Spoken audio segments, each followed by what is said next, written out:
Jadi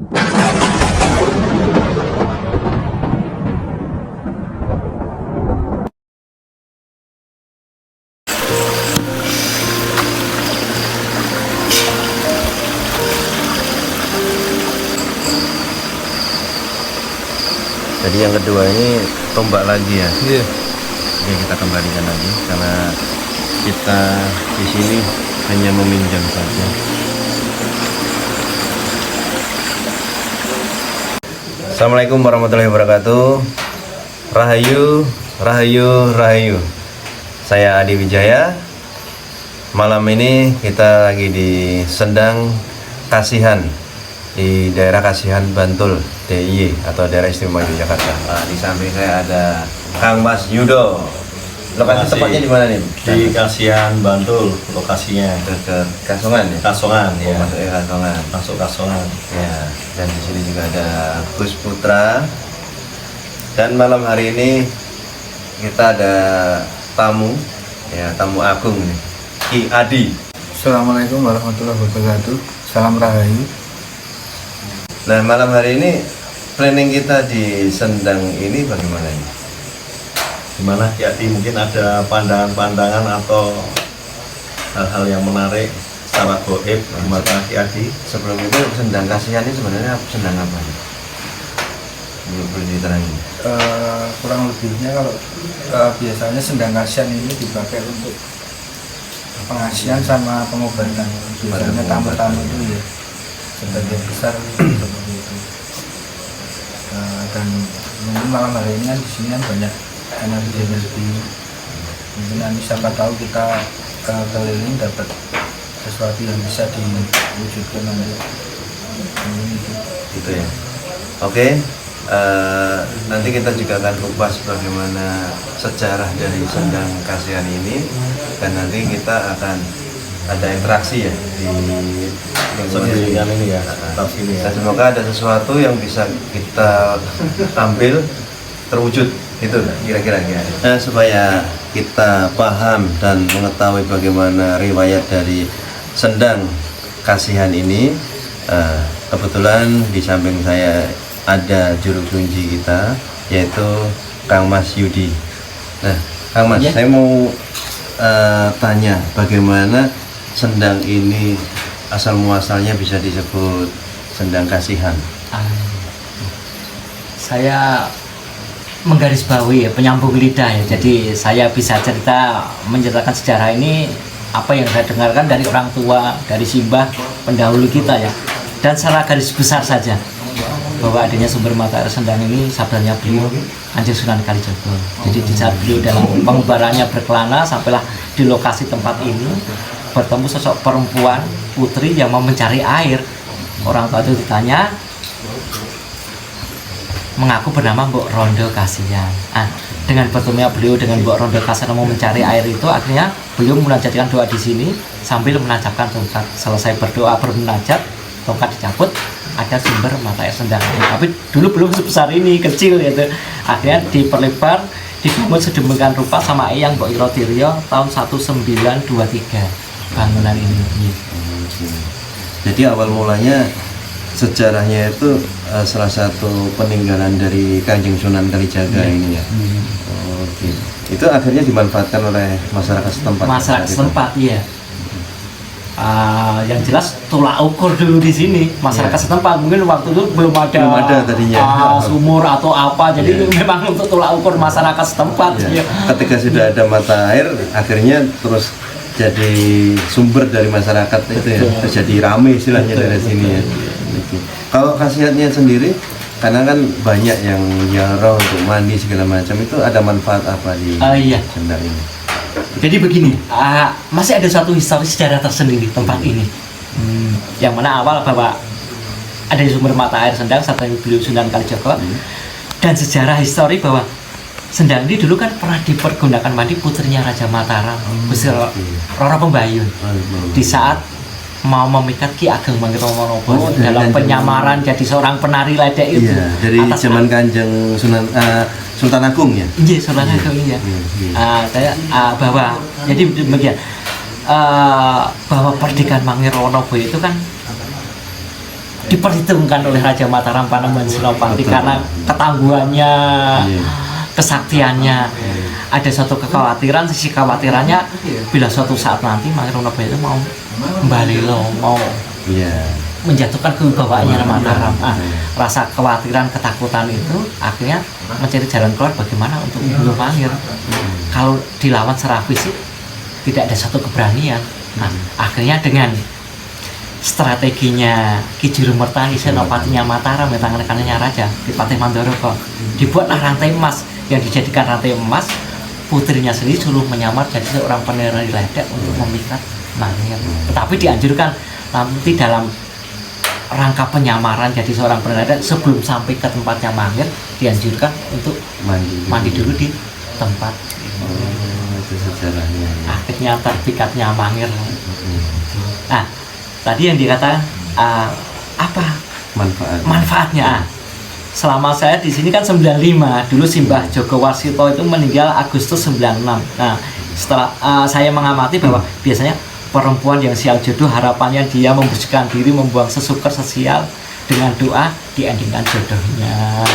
Masalah perekonomian yang mungkin baru usaha atau baru bangkrut, harapannya dia dengan laku ziarah Riyadhah di sini dengan keyakinan secara pribadi berdoa dipermudah jalan rezekinya, hal seperti itu.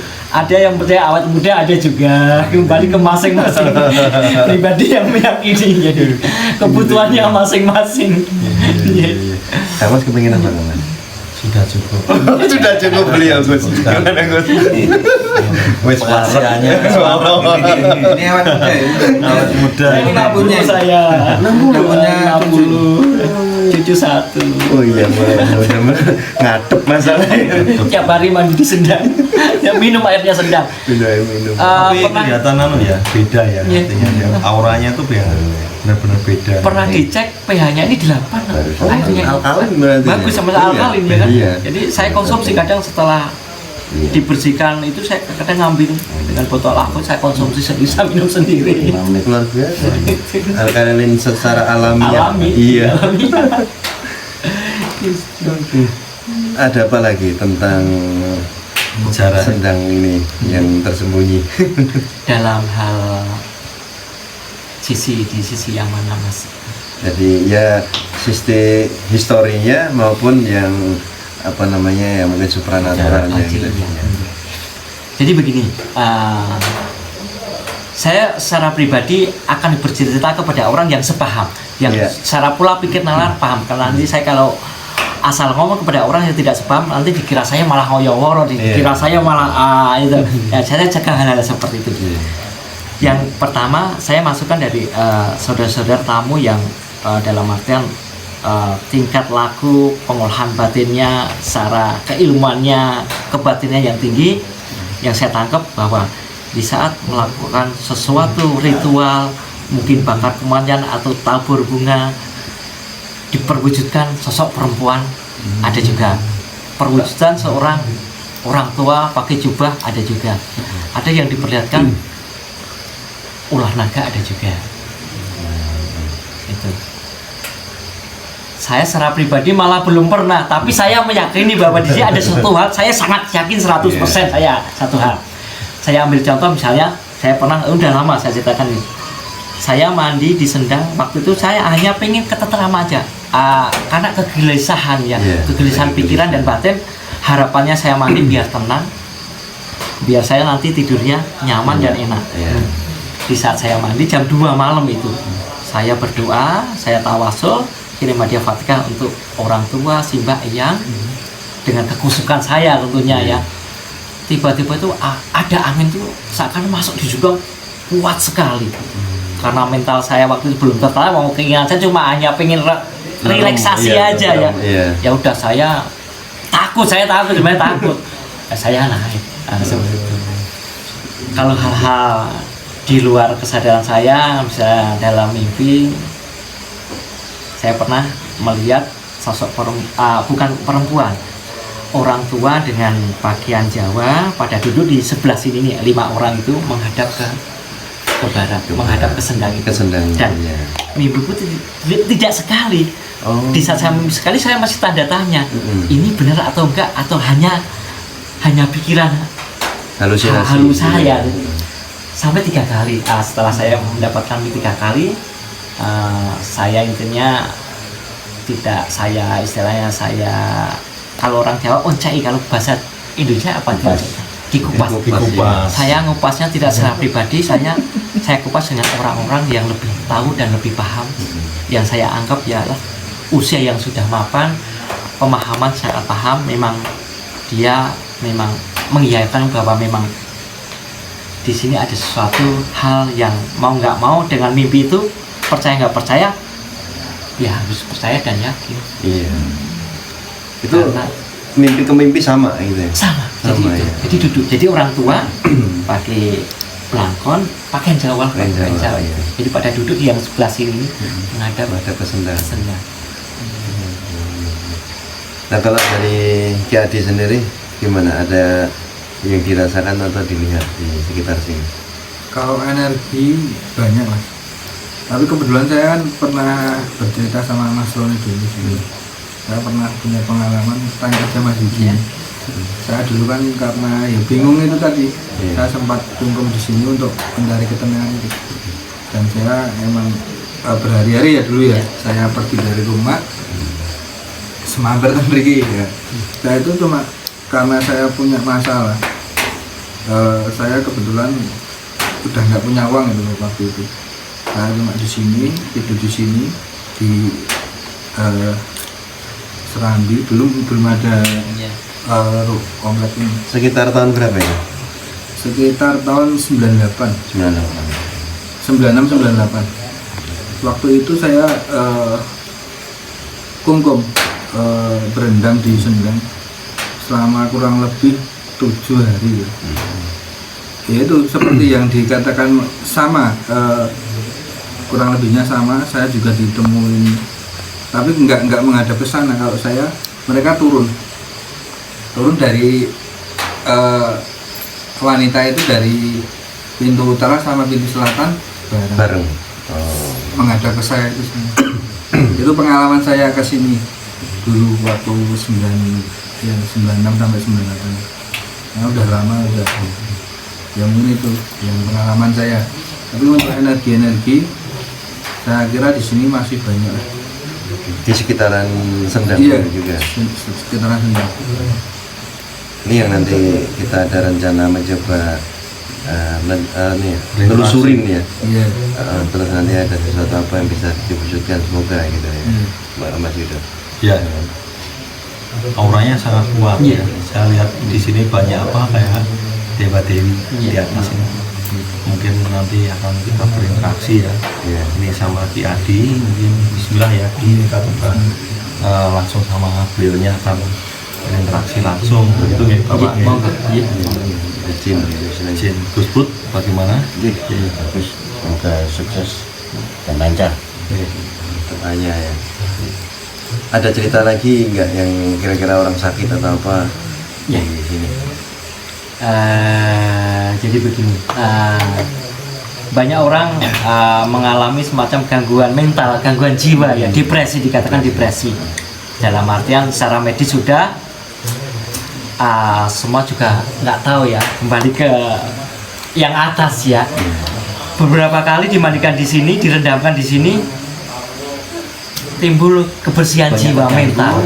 Sudah medis sudah, tapi tidak ada suatu, dikatakan tidak ada suatu kesembuhan. Akhirnya direndamkan, dimandikan di sini beberapa kali, ada suatu pemulihan. Jadi dikatakan yang tadinya stres jadi normal, hal seperti itu. Kadang ada yang sakit apa, diambil airnya Sendang Kasihan untuk pengobatan, untuk dikonsumsi, ya hal-hal seperti itu. Sembuh ya. Sembuh. Original Tuhan sembuh gitu ya. Oke, kalau gitu kita tadi sudah dengar riwayat singkat misalnya bagaimana awal mula Sendang Kasihan dan manfaat atau kegunaan apabila kita mandi atau mengonsumsi air dari Sendang Kasihan ini. Ini saatnya kita mencoba mencari energi-energi yang di sekitar sini, dan bagaimana Ki Adi berinteraksi, dan semoga ada sesuatu yang bisa terwujud yang bisa kita saksikan. Nah, ini diawali Kang Mas Yudo mau meditasi untuk menarik energinya, Kang Mas. Ya, Silakan Kang Mas. ya ini kita mencoba mengambil sesuatu yang ada di sini. Kita akan meditasi dengan lupa tujuan ya.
Oke, terus lanjutkan.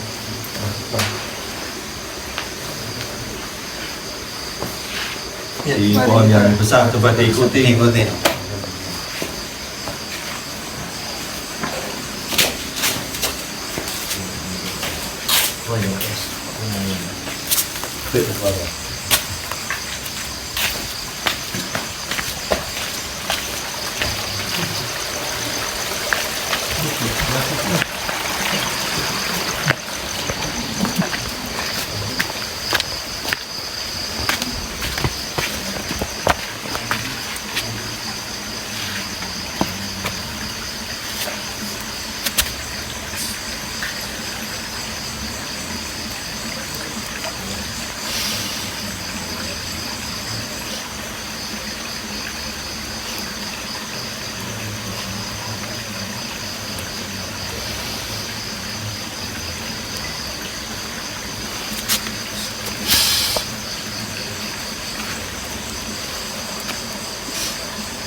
Ini mendapatkan sebuah tombak ya, tombak Semar ini.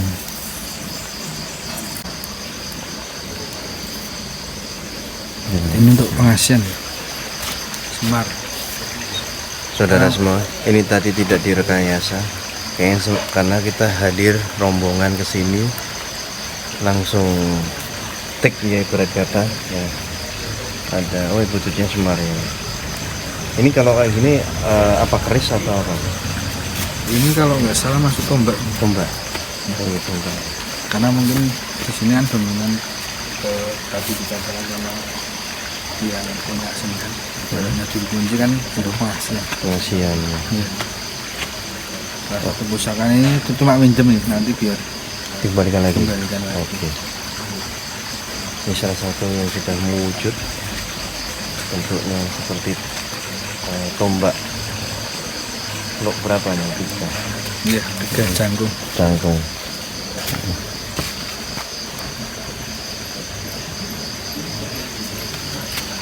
Oke, kita lanjut.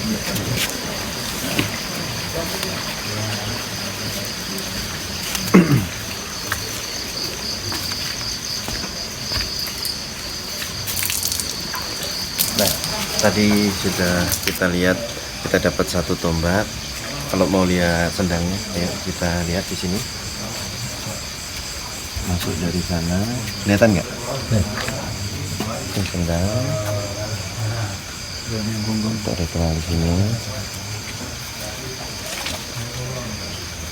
Kebetulan ada yang lagi berendam.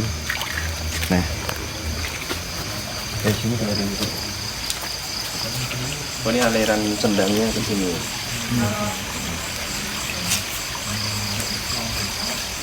Oke, Ki. Tadi kan dengan energi Kang Mas Yudo kita mendapatkan 1 buah pusaka tombak, Iya. tombak seman. Untuk berikutnya gimana, Ki Hadi? Coba saya akan mengambil meminjam lah, bukan mengambil. Iya, meminjam. Saya mau bisa karena di belakang rumah kayaknya di pinggir sungai itu ada ya, kayak pancaran energi cahaya. Kalau nggak salah itu juga pusaka kayaknya. Coba aja kita. Ayo kita ke sana. Kita langsung mencoba meminjam ya.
Tombak lagi ini. Iya.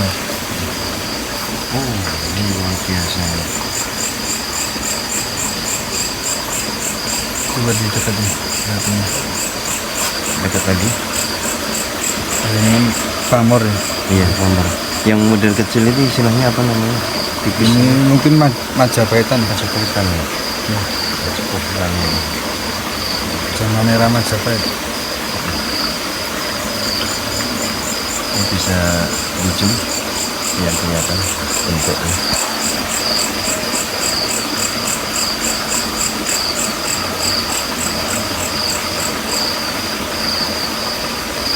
Jadi yang kedua ini tombak lagi ya. Iya. Ini kita kembalikan lagi karena kita di sini hanya meminjam saja.